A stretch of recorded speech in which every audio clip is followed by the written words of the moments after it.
Une infirmière épuisée elle à 3 heures du matin. Elle y va quand même.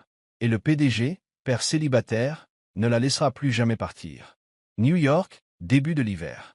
Les lumières de la ville à l'extérieur de l'appartement d'Olivia vacillaient à travers les stores fins comme des étoiles lointaines. Il était 2h30 du matin quand elle s'effondra enfin sur son lit étroit.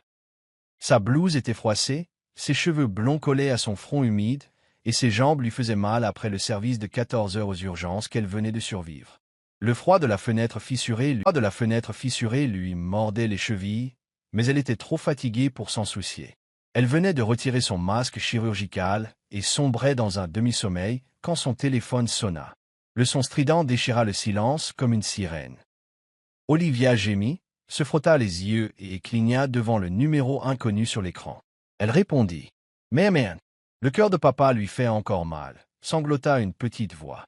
Olivia se redressa, instantanément alerte. « Je crois que tu t'es trompé de numéro, ma puce. »« Qui est-ce » La voix de la fillette tremblait. « Toi? Tu n'es pas maman? Tu es un docteur ?» La voix d'Olivia s'adoucit. « Je suis infirmière. Qu'est-ce qui se passe, ma chérie? Papa ne peut plus respirer. Il est par terre. S'il te plaît, aide-nous. » Le pouls d'Olivia s'accéléra. « Où es-tu? » « Je ne sais pas. Notre maison est blanche. Elle a une clôture noire, et il y a une lumière rouge devant. Maman a écrit ce numéro pour les urgences. » La voix de l'enfant se brisa, et le cœur d'Olivia se fendit un peu. « J'arrive, » dit-elle sans réfléchir. Toujours dans sa blouse, Olivia attrapa sa trousse d'urgence, fourra son téléphone dans sa poche et se précipita dans le froid. La pluie avait commencé, légère mais glaciale. Sa respiration sortait en buée alors qu'elle montait dans sa vieille voiture et quittait l'allée. Elle conduisit d'abord sans but, scrutant chaque maison, chaque lampadaire. Les quartiers se fondaient dans l'ombre. Ses mains serraient le volant, les jointures blanches.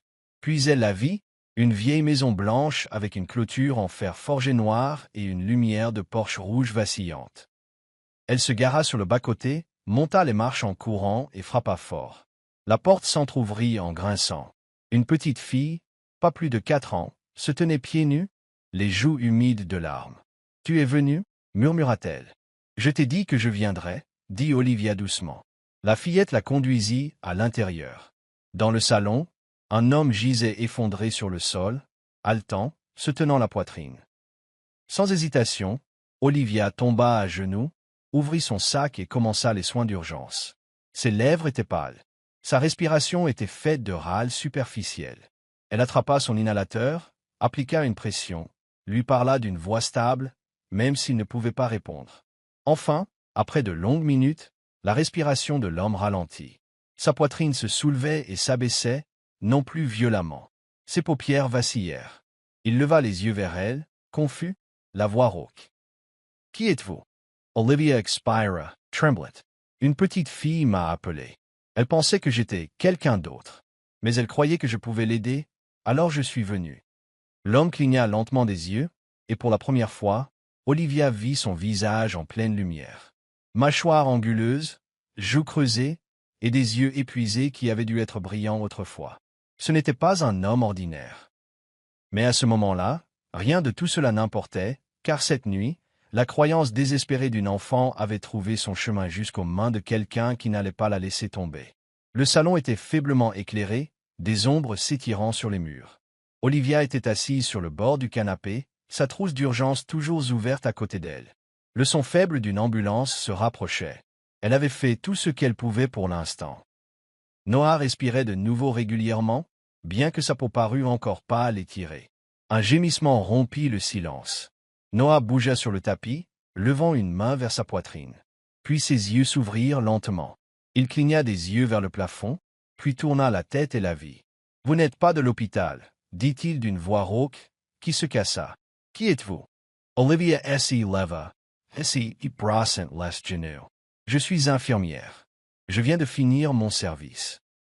J'ai reçu un appel d'une enfant qui disait que son père ne pouvait plus respirer. » Le front de Noah S.E. plissa. « Un appel de qui » Avant qu'Olivia ne puisse répondre, de petits pas résonnèrent dans les escaliers.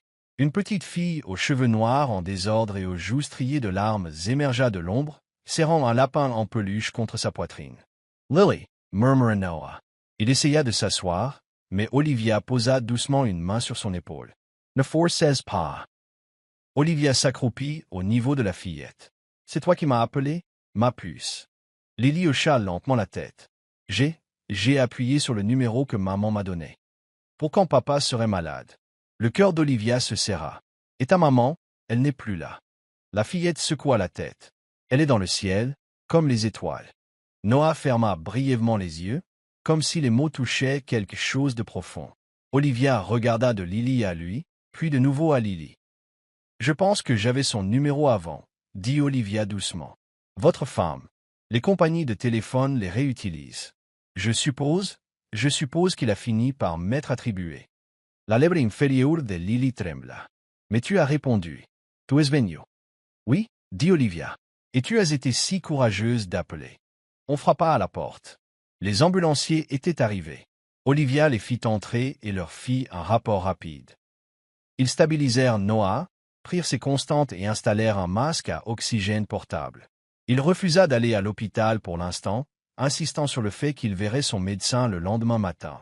Quand l'agitation se calma et que les ambulanciers partirent, Olivia se tourna pour partir. Ses yeux piquaient de fatigue.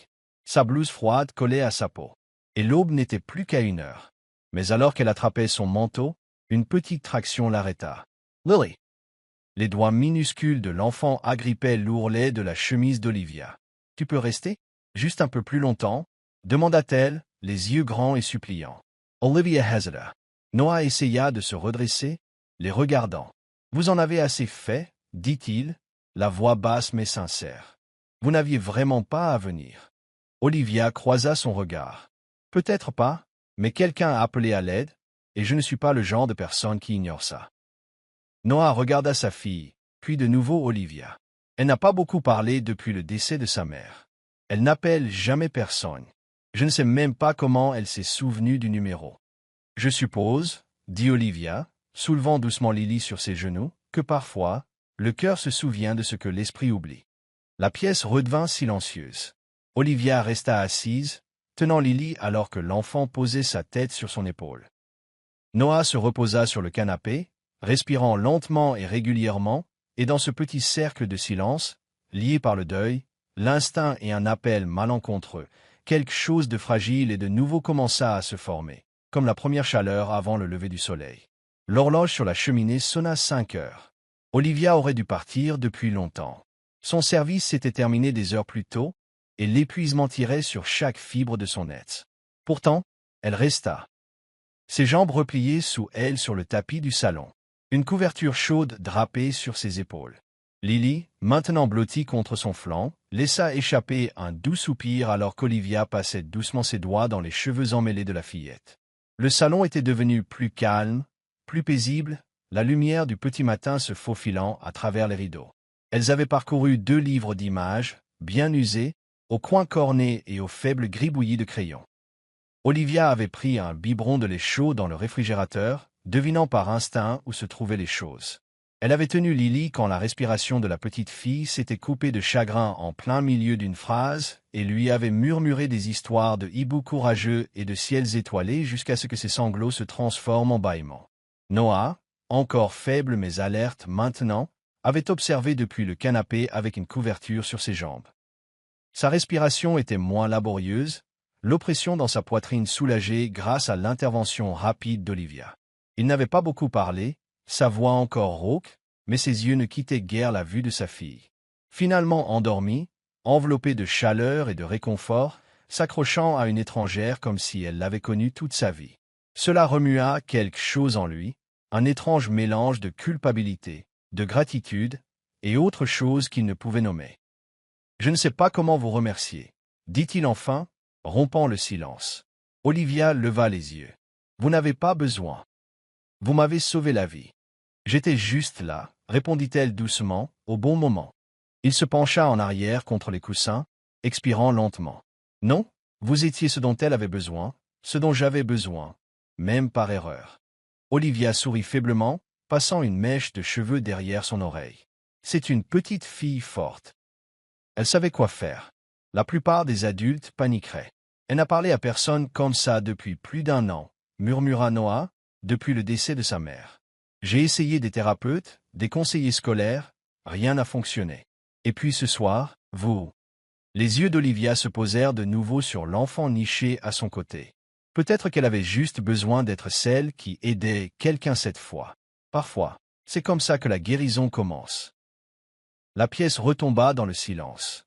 Une quiétude partagée. Une quiétude de survivants. Alors que le soleil commençait à se lever, Olivia souleva doucement Lily et la porta dans le petit lit à l'étage, bordant les couvertures autour d'elle, s'arrêtant pour lisser ses cheveux. Elle s'attarda un instant, regardant l'enfant respirer paisiblement, puis redescendit sur la pointe des pieds. Noah était maintenant assis droit, le masque à oxygène posé à côté de lui. « Pourrais-je vous demander quelque chose ?» dit-il, sur un ton incertain. « Bien sûr. Accepteriez-vous de repasser? Juste un petit moment? Je ne sais pas ce que c'était. Je n'attends rien. Mais Lily, je ne l'ai pas vue aussi calme depuis la mort d'Anna. » Olivia le regarda longuement. L'épuisement derrière ses yeux était profond, plus profond que ce qu'une seule nuit de sommeil manqué pouvait causer. C'était le genre qui venait de porter trop de choses, trop longtemps, seul. « Je travaille la plupart des nuits, » dit-elle doucement, « et j'ai des cours la journée. » Il hocha rapidement la tête. « Je comprends. » C'était juste. Il se coupa, ne voulant pas paraître désespéré. Olivia ramassa SES Affairs. C'était une nuit étrange. Il gloussa sèchement. C'est une façon de le dire. Elle se dirigea vers la porte, l'ouvrit, puis s'arrêta. Lentement, elle se retourna et fouilla dans son sac. D'une poche latérale, elle sortit une boîte scellée et la posa sur la table d'appoint. « Un inhalateur d'urgence, » dit-elle. « Pour la prochaine fois que vous oublierez vos médicaments. Vous ne me facturez pas ça, n'est-ce pas ?» taquina-t-il en haussant un sourcil. « Non, » dit-elle avec un petit sourire en coin. « Mais je pourrais passer prendre votre pouls de temps en temps, gratuitement. » Noah sourit. Ce n'était pas large. Ce n'était pas parfait. Mais c'était réel, et c'était quelque chose qu'il n'avait pas ressenti depuis des semaines. Olivia sortit, resserrant son manteau contre le froid du petit matin. La rue était encore calme, baignée d'une pâle lumière orangée. En marchant vers sa voiture, elle jeta un dernier regard à la petite maison blanche. La maison avec la lumière de Porsche rouge et l'enfant qui avait composé le mauvais numéro, qui s'était avéré être exactement le bon. Elle ne savait pas ce qui allait suivre. Mais pour l'instant, elle savait qu'elle reviendrait. Pas par obligation, pas par pitié, mais parce que quelque chose dans cette petite famille brisée s'était installé au plus profond d'elle, et elle n'était pas prête à lâcher prise.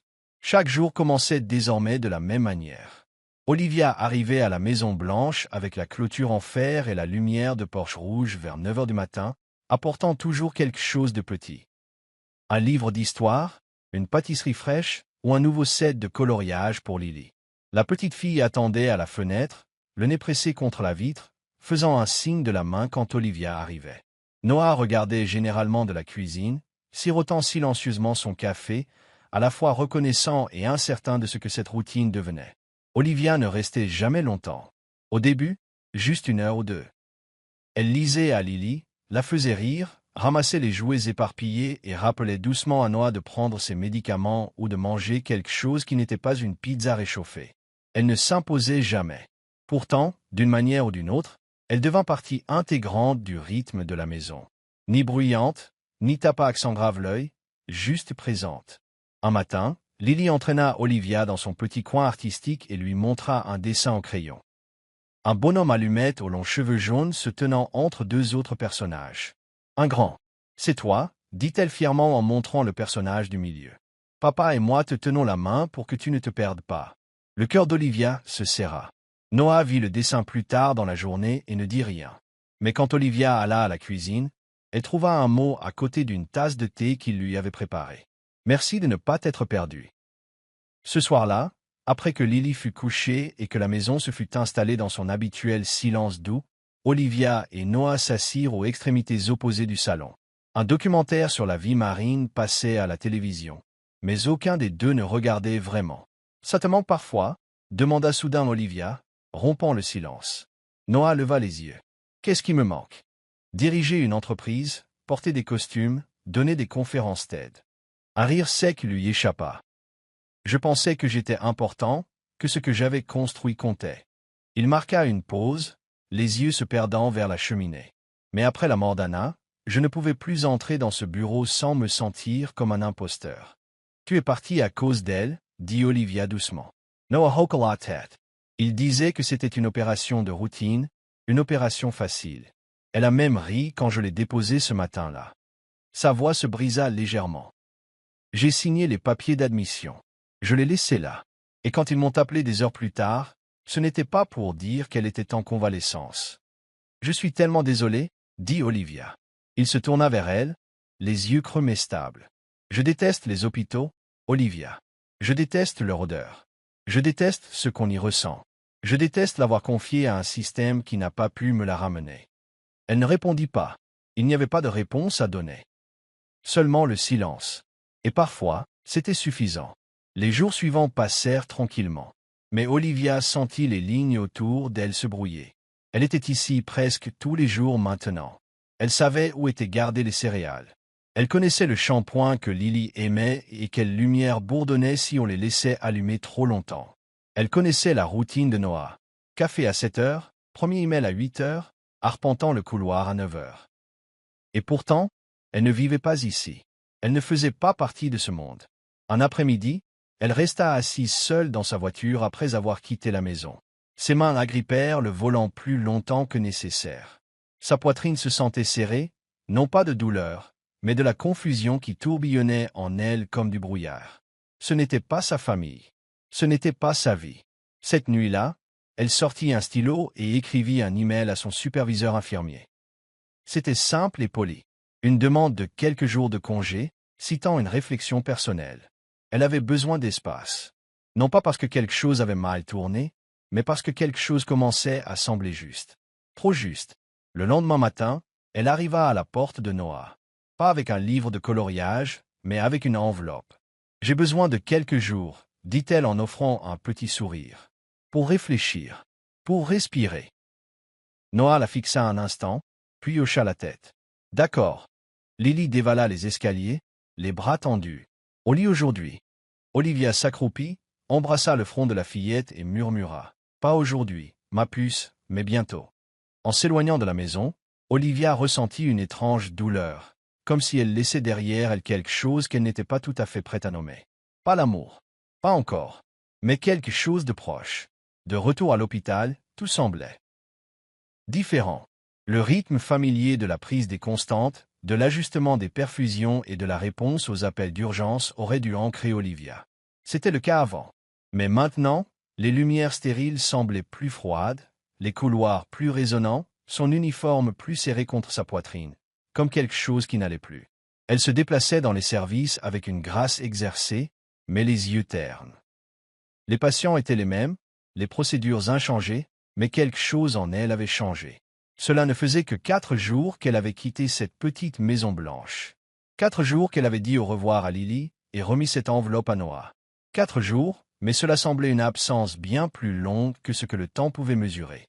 Son téléphone vibra pendant sa pause déjeuner. Le nom de Lily clignotait sur l'écran. Un message arriva via la tablette sécurisée pour enfants qu'Olivia avait aidé Noah à configurer des semaines plus tôt. Un dessin apparut, des bonshommes allumettes au crayon, 3 d'entre eux, un grand, un petit, et un au milieu avec des cheveux jaunes. En dessous, des lettres maladroites et plaies. « Tu me manques. » Olivia fixa l'écran, le cœur pris entre la culpabilité et le désir. Quelques secondes plus tard, un autre message arriva, cette fois de Noah. « Lily ne dort pas, elle pense que tu es parti à cause d'elle. » Pas d'émoji, pas de suite. Olivia verrouilla le téléphone et expira. Le bruit de l'hôpital continuait de bourdonner, mais à l'intérieur d'elle, tout était très, très calme. Elle ne répondit pas, ni à Lily, ni à Noah. Au lieu de cela, elle fit une promenade pendant sa pause, des écouteurs dans les oreilles, jouant de douces berceuses, comme pour essayer de noyer ses propres pensées. Elle s'assit près d'une fontaine dans la cour, regardant les feuilles tomber, laissant l'air frais mordre sa peau pour lui rappeler qu'elle était toujours là. Elle s'était promis de ne pas devenir un autre bouche-trou dans la vie brisée de quelqu'un. Elle avait vu trop de patients, trop de familles. Qui s'appuient parce qu'il était disponible, pas parce qu'il était vraiment désiré. Olivia refusait d'être cela. Elle ne serait pas l'ombre d'Anna, et pourtant, quand elle fermait les yeux, Elle voyait le sourire endormi de Lily alors qu'elle traçait des constellations sur son plafond avec une lampe de poche. Elle entendait la voix de Noah chuchoter « Merci de ne pas t'être perdu » autour d'une tasse de thé partagée. Elle se souvenait de la chaleur, non seulement de la maison, mais d'être nécessaire sans être utilisée. Cette nuit-là, elle enregistra un court message audio et le téléchargea sur le compte de la tablette de Lily. Sa voix était calme, chaude, stable. L'histoire de ce soir parle d'un petit renard courageux qui s'est perdu dans les bois, mais il n'a jamais été vraiment seul.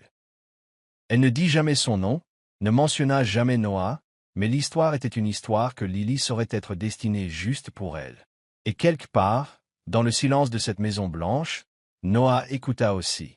Il réécouta l'enregistrement après que Lily se fut endormie, seule dans la cuisine. Les lumières étaient éteintes. Le thé avait refroidi. Mais il resta assis là, l'écran de la tablette brillant, la voix d'Olivia comme un souvenir qui ne voulait pas s'effacer. Le 5e jour, Olivia cessa de vérifier son téléphone si souvent. Elle essaya de se recentrer. Elle se dit qu'elle avait besoin d'espace, mais la douleur ne partit pas, elle s'installa simplement plus profondément, plus silencieusement, comme une corde de violon tendue mais jamais jouée. La 6e nuit, juste après minuit, son téléphone sonna. Pas un message vocal. Un appel. De Noah. Elle répondit avant la 2e sonnerie. « Lily est malade, dit-il. » Sa voix était tendue. « Forte fièvre. Elle pleure depuis des heures. Elle te réclame. » Olivia attrapait déjà son manteau. « Je serai là dans 20 minutes. » Pas d'hésitation, pas de question. Quand elle arriva, la lumière du porche était allumée, la même lueur rouge. La porte s'entr'ouvrit avant même qu'elle ne frappe. Noah se tenait là, les yeux fatigués, la chemise froissée. Il ne dit rien, s'écarta juste pour la laisser entrer. Lily était sur le canapé, les joues rouges, les boucles humides de sueur. Elle gémit à l'approche d'Olivia, mais se calma dès l'instant où Olivia prit sa main. « Je suis venu, » murmura Olivia. L'enfant hocha faiblement la tête. « Je savais que tu viendrais. » Noah regardait depuis le seuil de la porte. Il ne dit rien, mais ses épaules s'affaissèrent. Le genre de soulagement qui ne vient que lorsque quelqu'un d'autre porte enfin le poids avec vous. Olivia resta assise sur le bord du canapé toute la nuit, épongeant le front de Lily avec des linges frais, murmurant des histoires de renards et d'étoiles. Elle n'avait pas besoin d'invitation. Elle était déjà à la maison. L'air à l'intérieur de la petite maison blanche était chaud, mais les doigts d'Olivia tremblaient alors qu'elle attrapait le thermomètre. Lily était recroquevillée sur le canapé, son petit corps enveloppé dans une couverture en polaire couverte d'étoiles, de dessins animés. Ses joues étaient rouges, ses boucles collées à son front. Olivia s'assit sur le bord, repoussant doucement les cheveux, murmurant des riens qui étaient plus prières que réconfort. Dans la cuisine, Noah faisait les 100 pas. Il avait fouillé chaque tiroir, chaque placard. Des bouteilles s'entrechoquaient, des tiroirs claquaient, et sa voix, habituellement posée, contrôlée, se brisa. Où diable est l'acétaminophène? Olivia ne leva pas les yeux. Placard au-dessus du frigo, en haut à droite. Noah s'arrêta net. Puis, en silence, il récupéra le flacon et le posa à côté d'Olivia sans un mot. Ils travaillèrent en équipe, comme ils le faisaient toujours dans ces moments silencieux. La fièvre de Lily avait légèrement baissé grâce à la compresse froide et aux médicaments, mais Olivia resta. Elle resta bien après qu'elle aurait pu partir, bien après que Noah eût cessé de faire les 100 pas. Quand Lily sombra enfin dans un sommeil agité, Olivia expira. Elle se leva, ajusta la couverture, puis retourna dans la cuisine, où Noah était assis, affalé à la table, une main agrippant une tasse de thé intacte. Olivia se versa un verre d'eau. Sa voix était stable quand elle parla. « Je ne suis pas revenu pour toi. » Noah leva les yeux, surpris. Elle continua. « Je suis venu parce qu'une enfant avait peur, parce que je ne pouvais pas ignorer sa voix. C'est tout. » Noah hocha lentement la tête, les yeux sombres avec quelque chose d'indéchiffrable. Il ne discuta pas, ne plaida pas. « Je sais, » dit-il simplement. Olivia croisa les bras, s'appuyant contre le comptoir. Le silence s'étira entre eux comme le pont fragile qu'ils n'avaient pas encore traversé. Puis, lentement, Noah plongea la main dans la poche intérieure de son manteau, en sortant un morceau de papier plié. Il le fit glisser sur la table vers elle. Olivia baissa les yeux. Ses sourcils se froncèrent en lisant l'entête. Demande de réintégration. Ordre des médecins de l'État de New York. Elle cligna des yeux. Toi? Il croisa son regard. Je ne l'ai jamais dit à personne, mais j'étais chirurgien traumatologue diplômé avant de passer à l'administration. Après Anna, j'ai tout abandonné. L'adhésion à l'ordre, le conseil, tout.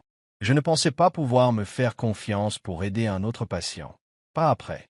Sa voix se perdit, mais Olivia n'insista pas. Elle comprenait. Parfois, le silence contenait plus de vérité que les mots. Il tapota le papier. Mais ensuite tu es venu. Tu es arrivé quand personne d'autre ne l'aurait fait. Tu n'as même pas hésité. Elle regarda de nouveau le formulaire. Son cœur se serra. Tu demandes à revenir? Il fit un bref signe de tête. Pas en tant que PDG, pas dans une salle de conseil. Juste pour aider à nouveau. Peut-être à temps partiel, peut-être dans une clinique. Quelque chose de réel. Olivia le fixa. Et à cet instant, quelque chose en elle s'adoucit. Non pas par sympathie, mais par reconnaissance. Ce n'était pas un homme cherchant à être sauvé. C'était un homme qui choisissait tranquillement de se relever. Elle posa une main sur le formulaire, lissant doucement les bords. « Tu n'as pas besoin de moi ici pour ça. »« Non, dit-il. Mais je ne me serais pas souvenu que je pouvais encore être cet homme, si tu n'étais pas venu. » Elle détourna le regard, se mordant la lèvre. Sa gorge se sentait. Puis il se leva, marchant vers elle. Pas trop près, mais assez pour qu'elle puisse voir l'espoir fatigué dans ses yeux. « S'il y a un jour où tu te sens prête, dit-il, sa voix plus basse maintenant, presque fragile. Ne viens pas seulement pour Lily. Elle croisa son regard. Viens pour toi. Viens pour ce que cela pourrait être, si tu le laisses faire. Olivia ne répondit pas tout de suite. Au lieu de cela, elle passa devant lui, retourna au canapé, s'accroupissant de nouveau à côté de Lily. Elle caressa la main de la petite fille, la vit tressaillir alors que Lily bougeait et se penchait vers le contact, même dans son sommeil. Elle ferma les yeux. Peut-être était-elle venue pour l'enfant. Mais peut-être, juste peut-être, y avait-il une partie d'elle qui avait manqué le sentiment d'être vue, non pas comme une soignante ou une sauveuse, mais comme quelqu'un pour qui il valait la peine de rester. Cette nuit-là, Olivia resta jusqu'à ce que le ciel devienne lavande et que les lumières de la ville s'estompent. Elle partit tranquillement avant l'aube. Mais cette fois, ses pas n'étaient pas ceux de quelqu'un qui fuyait. C'étaient les pas de quelqu'un qui pourrait revenir.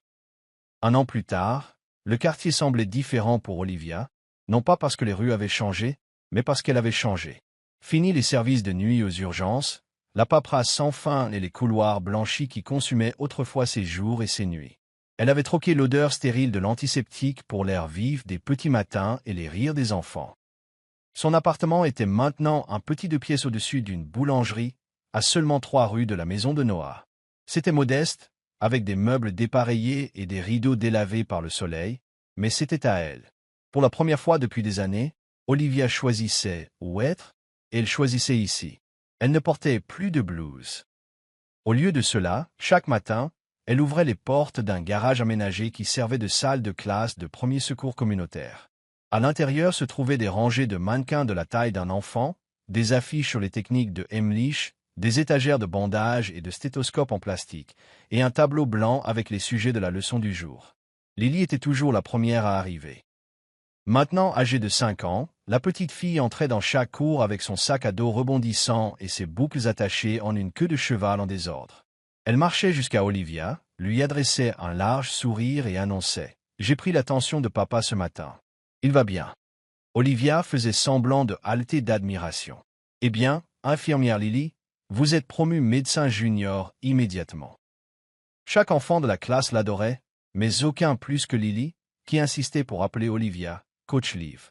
Noah disait toujours que c'était sa façon de garder Olivia pour elle, unique, à part de tout le monde. Noah lui-même avait commencé à faire du bénévolat 2 fois par semaine, aidant à réparer la plomberie de la salle de classe et à construire des étagères supplémentaires. Il apportait des collations, toujours du genre bio qu'Olivia trouvait secrètement fade, mais appréciait néanmoins. Il ne poussait jamais, ne demandait jamais, mais il restait. Un samedi matin, Olivia trouva une note sur le tableau d'affichage. Elle était dessinée à la main avec un crayon violet. Aujourd'hui est le grand jour. Lily. Elle sourit, perplexe. La réponse vint ce soir-là. Le centre communautaire local organisait sa soirée de remise de prix annuelle. Olivia avait été nominée par plusieurs résidents pour ses contributions à la santé publique, en particulier pour son travail d'enseignement des soins d'urgence de base aux familles. Elle n'avait pas prévu d'y assister. Elle préférait les coins tranquilles et les efforts en coulisses, mais Noah insista doucement. Alors elle y alla. L'auditorium était bondé, chaud de la chaleur humaine et du bourdonnement des voisins qui se retrouvaient.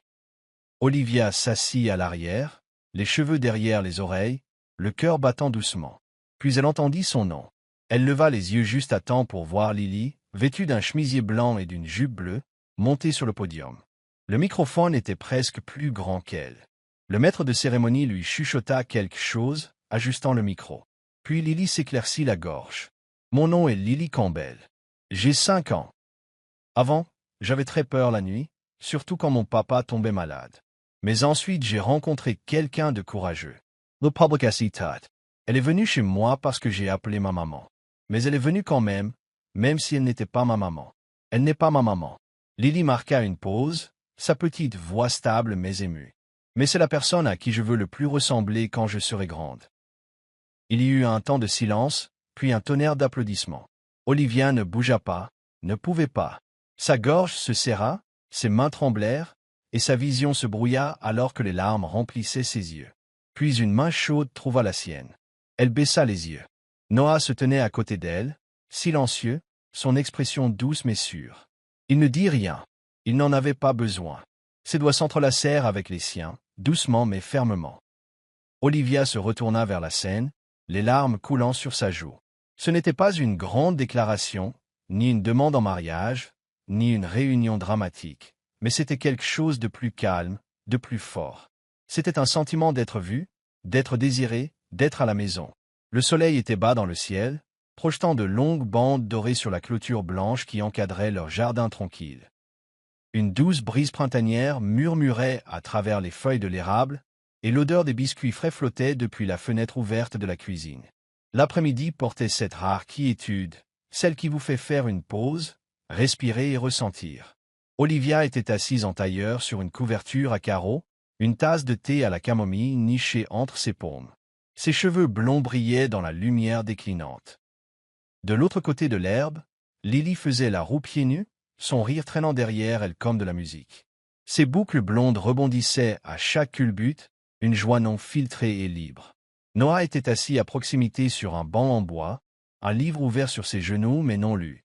Son regard ne les quittait jamais. Plus d'un an s'était écoulé depuis cet appel à 3 heures du matin, un an depuis qu'une voix tremblante au téléphone avait fêlé quelque chose en lui. Depuis lors, tout avait changé. Olivia n'était plus seulement l'infirmière qui était arrivée. Elle était maintenant le rythme de leur journée, la quiétude dans leur tempête. Et, appela Lily, accourant et se laissant tomber à côté d'Olivia. Elle attrapa le téléphone de Noah sur l'herbe et le tint à son oreille, imitant une voix sérieuse. « Allô, c'est bien madame l'infirmière ?» Puis elle éclata de rire. « Papa, si quelqu'un rappelle le mauvais numéro, qu'est-ce que je dois dire ?» Noah sourit doucement. « Tu leur dis qu'ils ont appelé exactement la personne dont ils avaient besoin. » Lily pencha la tête, pensive, puis hocha la tête. « D'accord, je dirai ça. » Olivia gloussa, brossant une feuille perdue des cheveux de Lily. Ce petit geste, si simple, fit se serrer quelque chose dans son cœur. Elle baissa les yeux sur la petite fille maintenant blottie contre son flanc et sut qu'elle ne pourrait jamais redevenir celle qu'elle était avant. Noah se leva du banc et se dirigea vers elle. Il s'agenouilla sur la couverture, plongeant la main dans sa poche. Il en sortit une petite boîte en bois, lisse, simple, usée sur les bords comme si elle avait été tenue de nombreuses fois. Il la posa doucement dans la main d'Olivia. « Ouvre, dit-il, la voix basse. » Elle ouvrit le couvercle. À l'intérieur se trouvait une bague en argent, simple et élégante, sans pierre, juste une gravure subtile sur la courbe intérieure.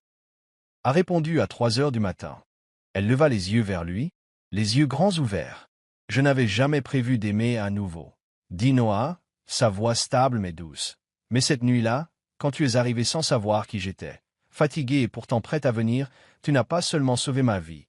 Tu es entré dedans, comme si tu avais toujours été destiné à être là. » Les yeux d'Olivia brillèrent. Elle ne parla pas. Elle n'en avait pas besoin. Elle ferma doucement la boîte, puis se pencha en avant et posa son front contre le sien. Noah expira lentement, comme si quelque chose qu'il avait gardé en lui trop longtemps était enfin libéré. Puis Lily gloussa et enlaça les deux adultes. « Câlin de groupe » cria-t-elle. L'équipe de toujours, rit Olivia, les larmes coulant silencieusement sur ses joues. Noah les serra tous les deux plus fort et pendant un long moment, ils se tinrent juste là, enlacés. Ils n'avaient pas besoin d'un mariage ou de bague pour le prouver. Ils étaient déjà une famille, et tout ce qu'il avait fallu, c'était un mauvais appel. Alors que le soleil plongeait derrière les toits et que les ombres s'allongeaient sur la cour, ils restèrent tous les trois là, enlacés, dans la chaleur tranquille d'une vie qu'ils avaient choisie.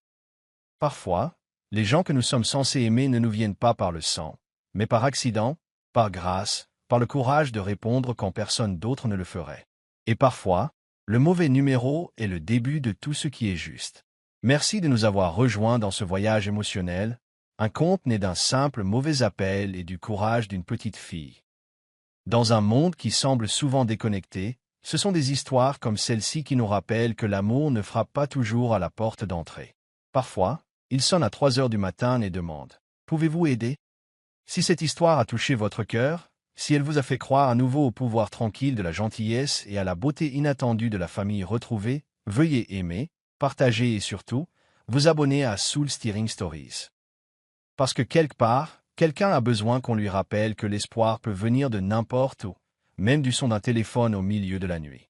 Restez avec nous pour plus d'histoires qui guérissent, qui inspirent et qui restent avec vous longtemps après le dernier mot.